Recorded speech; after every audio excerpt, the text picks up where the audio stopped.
Viewers welcome back to my channel sky king and kitchens. तो guys मैं अभी morning का टाइम है, ऊपर आया हूँ छत पे। और छत पे आना क्या है, बेसिकली बारिश जो है वो लगभग रात से ही हो रही है, आधी रात से कह सकते हैं आप।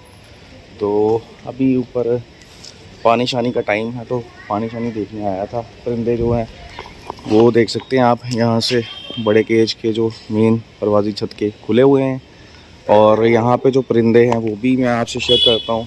तो जो यहाँ पे हल्के फुल्के बीमार हुए थे वो भी शेयर करूँगा। और बहुत सारे जो हैं व्यूअर्स चैनल पे आते हैं, उनसे इतना ही कहूँगा कि अगर आप चैनल पे आते हैं, वीडियोस वॉच करते हैं, तो प्लीज़ चैनल को सब्सक्राइब ज़रूर कर दीजिएगा और वीडियो को लाइक शेयर और अपनी राय कमेंट्स में ज़रूर दीजिएगा। ये मेरे पीछे देख सकते हैं कि मेरा छोटा केज है, बहुत पुराना केज है ये मेरा। तो ये बीच में इसमें कुछ परिंदे आपको नज़र आ रहे होंगे, देख रहे हैं आप।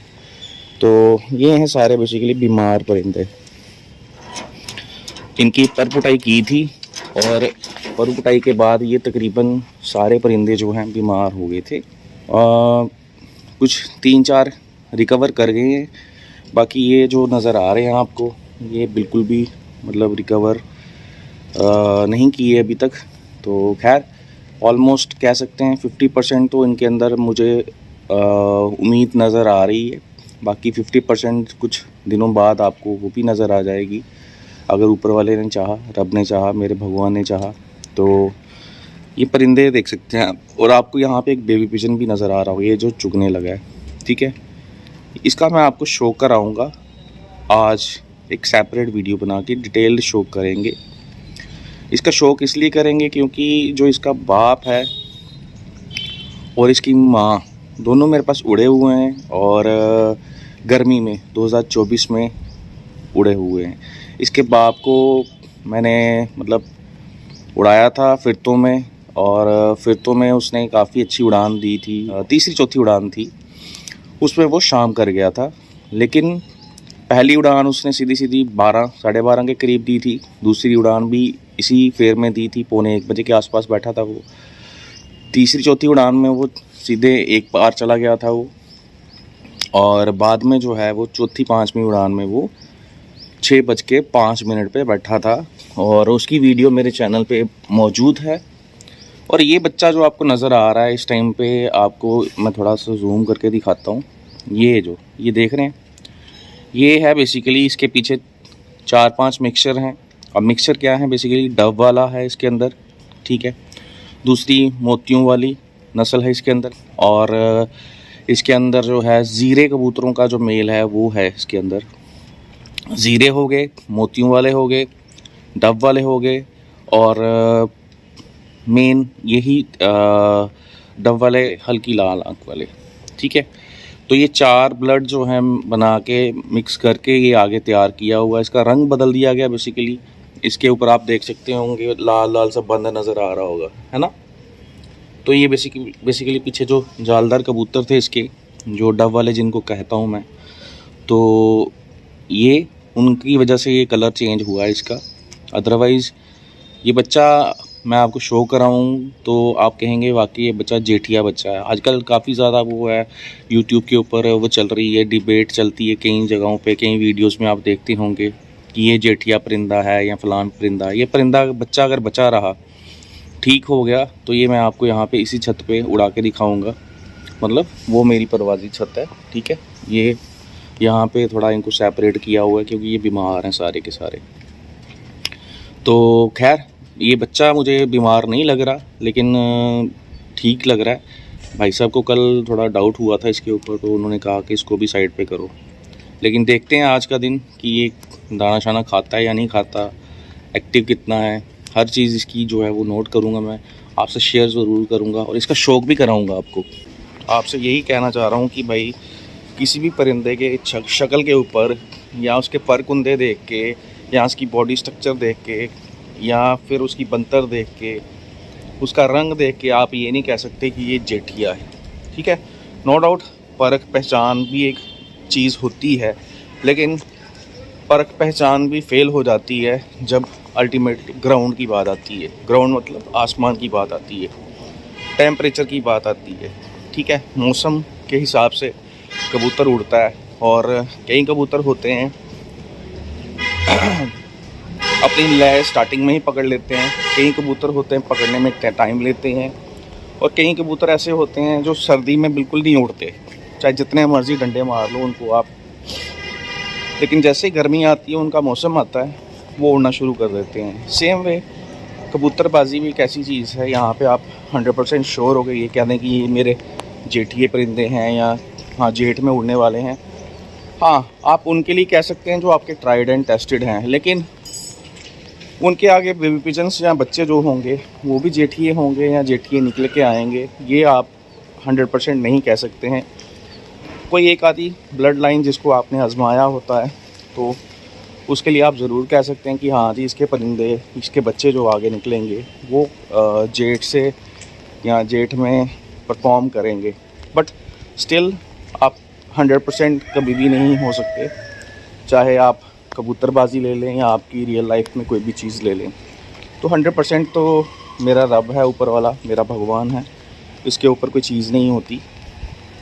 लेकिन खैर स्टिल एक्सपीरियंस के बेसिस पे, कुछ चीज़ों के बेसिस पे मैं ये कह सकता हूँ ज़रूर कि ये बच्चा जो है मेरे पास, ये अगर बचा रहा तो, क्योंकि मेरी ब्लड लाइन मैंने आजमाई हुई है, ठीक है, और जो ब्लड लाइन मेरे पास उड़ती रही है उसी में से ये आगे बच्चा आगे बना हुआ है, और बहुत अच्छे तरीके से ये बच्चा पलवाया भी था। लेकिन खैर कुछ आपको पता है प्रॉब्लम्स हो जाती हैं कबूतरबाजी में, ये चलती रहती हैं, कभी वायरस आ रहा है, कभी कबूतर ढीले पड़ रहे हैं, कभी ठीक हो जाते हैं। तो ये सारी चीज़ें हैं, आप चाहे जितने मर्जी टोट के लगा लें, वैक्सीन कर लें, ये कर लें, वो कर लें, जिसने बीमार होना है वो हो जाएगा, जिसने नहीं होना वो नहीं होगा। बट अल्टीमेटली बात यही करूँगा, आपको मैं यहाँ पे एक बटेरी मादी दिखाता हूँ। ये भी मादी जो है, कोई इसको देख के ये नहीं कहेगा कि ये जेठिया है। बेसिकली ये सामने नज़र आ रही है आपको, ये खड़ी है जो, ये लें जी, ये देख लें बटेरी मादी। लेकिन ये जेठ में बिल्कुल सादी कनक के ऊपर, ये देख सकते हैं मैं कनक ही डाल रहा हूँ और कुछ नहीं डाल रहा हूँ, कनक ही डालता हूँ ना कबूतरों को ज़्यादा, ठीक है। कई लोग कहते हैं कि जी कनक नहीं डालनी चाहिए, उससे ये हो जाता है, वो हो जाता है। तो खैर मैं कोई दावे शावे नहीं करता हूँ, लेकिन स्टिल ये मादी जो है मेरे पास परफॉर्मर है, और इसका बेबी पिजन भी मेरे पास निकला हुआ है, और वो पर्दा हो गया हुआ है अभी। ये मादी सादी, बिल्कुल सादी जो है 1:30-2 बजे तक उड़ती है, और अभी ये झोले में आ गई हुई है, ठीक है। और मुझे लग रहा है ये थोड़ी अब ठीक है, इसको पुटाई करनी थी मैंने, लेकिन पुटाई करने से पहले ही ये टेढ़ी होगी। अच्छा, दूसरा ये बच्चा है, पट्ठा नज़र आ रहा होगा आपको, देख सकते हैं। जो शौकीन हैं या जो पहचान रखते हैं परिंदों की, वो परिंदे की बनतर देख के या उसकी खड़त देख के, उसकी हरकतें देख के बता सकते हैं कि ये परिंदा कैसा होगा। ये देख सकते हैं आप, ये मेरा शॉर्ट वो था, क्या कहते हैं, एक नग था बेसिकली, ठीक है। और इसके ऊपर भी आप देख सकते हैं लाल लाल बंद जो हैं हल्के हल्के, ठीक है। ये शॉर्ट वो था मेरा, मतलब कि एक चॉइस थी मेरी।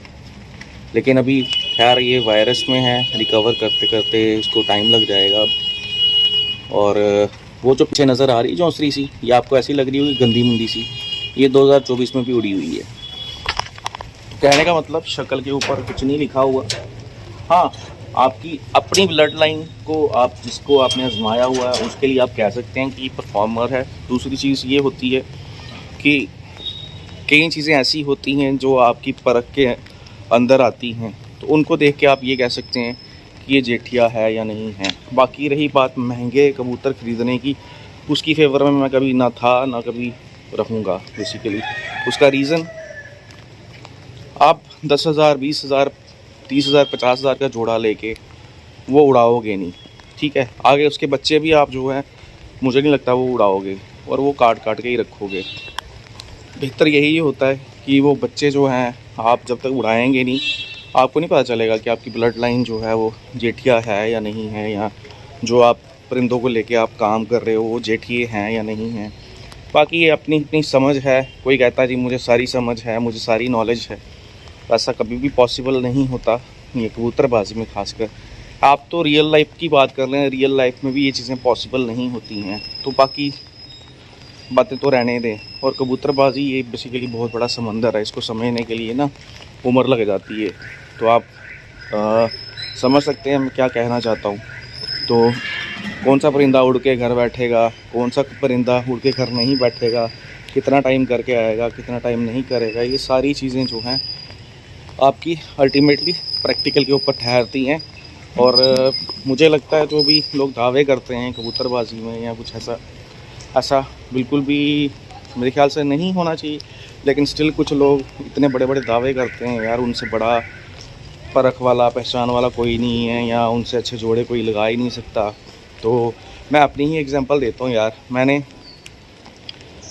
आज तक किसी से कोई परिंदा नहीं लिया, ठीक है, और ना ही मैं लेता हूँ। जो पुराने टाइम की ब्लड लाइन चली आ रही है ना, वही चलती आ रही है, और उन्हीं को ही मैं आगे क्रॉस करके मेंटेन करता रहता हूँ। हाँ, जो मेरे गांव में जो मेरी नस्लें हैं, वहाँ से कभी उनमें वो और ये सेम ही है बेसिकली ना, जो मेरे पास परिंदे हैं।